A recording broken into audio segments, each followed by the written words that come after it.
More homes are finally hitting the market, but what does that actually mean for buyers? Hi, I'm Jeffrey Hoffmann. After years of tight inventory, we're finally seeing more homes hit the market across the Hudson Valley.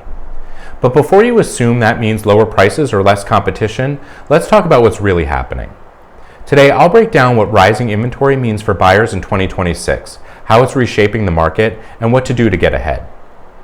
Rising inventory doesn't mean a buyer's market yet. Yes, more homes are for sale, but demand is still strong. Many sellers who waited through high rate years are now relisting as rates ease. That means more options for buyers, but not necessarily big price drops. The market is balancing, not flipping. More listings equals opportunity, not a fire sale. Prices are stabilizing, not falling. Price growth is slowing, which is healthy. We're moving away from bidding wars on every home toward more realistic pricing. For buyers, this means you can focus on value, not just speed. Price stability creates smarter deals. Time on the market is your window of opportunity. When inventory rises, homes stay active a little longer.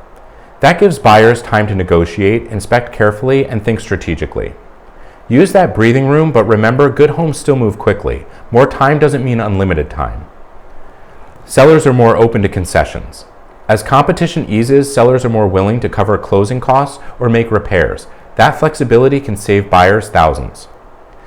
Work with your agent to spot those opportunities and write offers that benefit both sides. Negotiation power is coming back, use it wisely. Preparation still wins. Even with more listings, prepared buyers rise to the top.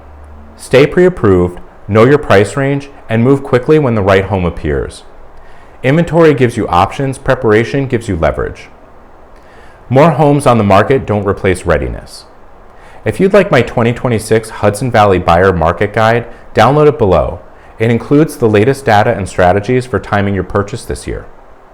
And if you're ready to see what's new on the market, let's connect. I'll help you navigate what's worth watching and what's worth moving on. Subscribe for more Hudson Valley updates every week.